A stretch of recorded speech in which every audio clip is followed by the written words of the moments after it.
You know what I did? We put the depth chart up this morning of all special teams. As you know, we talked about getting through camp, and yesterday as coaches we evaluated scout squads, depth charts. So we had a team meeting, then we put the kicking game depth chart up. And then I came back up right after that, and I had Russo's name circled on all 4 special teams that he started.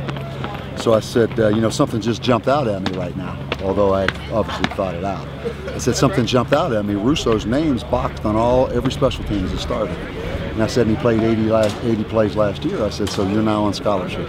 And I had another depth chart with Walsh's name circled as a starter on all 4 special teams. And I said, the difference is Russo played 80 plays for us last year.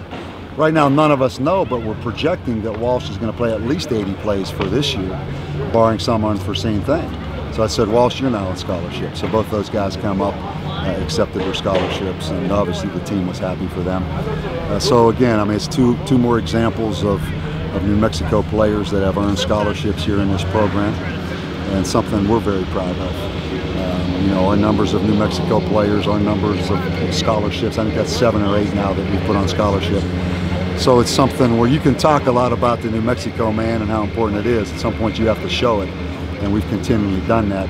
Plus, what special teams mean. What special teams mean. Because there were some other good candidates, but they weren't starters on all 4 special teams. Where are you on the stats as far as the depth chart for offense and defense? We've got a good idea. I'm not going to, you know, it does us no good to release it and make it a big public thing. You know, we're still, you know, there's some positions that still, you know, the offensive line is still a work in progress because of really one setback. You know, we didn't count on Johnny Visciano anyhow, really. So, you know, there's some guys there that are in the mix.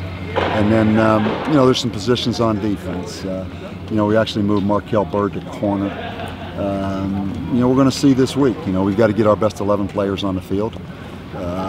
You know, I was just disappointed in our tackling with the corners Saturday night.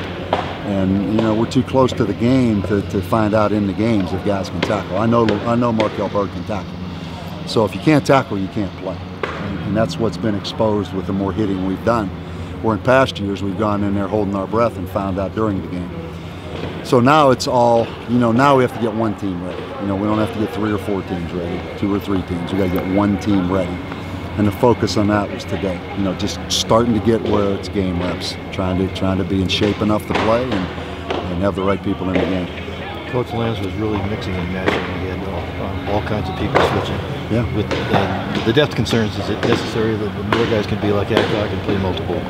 Yeah, and in our system, we're a pretty offensive line friendly system. You know, we don't do a lot up front, which is why we play pretty good, to be honest. So, you know, a guy like Darian Allen that's been around here, Andrew Aqua's been around here. Those guys have 3 years invested in this program. Not to mention Ziltz came over. I thought Tavita Fanua did some things at center. You know, we threw him in at center the other night and all the snaps were good.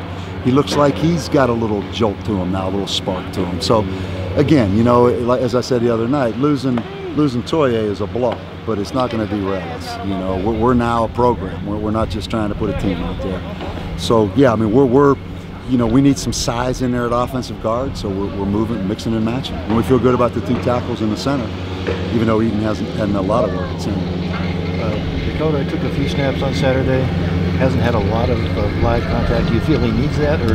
Yeah, I mean, everybody needs it. You know, if you watch him, he played okay. There were no signs of any limping. He got cut a couple times, which was really good for him. He felt good about it afterwards. So, yeah, I mean, everybody needs to play. You can't put a guy in there and then, you know, something happens in the game. I mean, you just look at what happened with the Packers with Jordy Nelson, you know, and everybody will come back and second guess, okay, a needless game. You can't put a guy out there defenseless. And, you know, he has to, and we're going to do a little bit more this week where he has to go.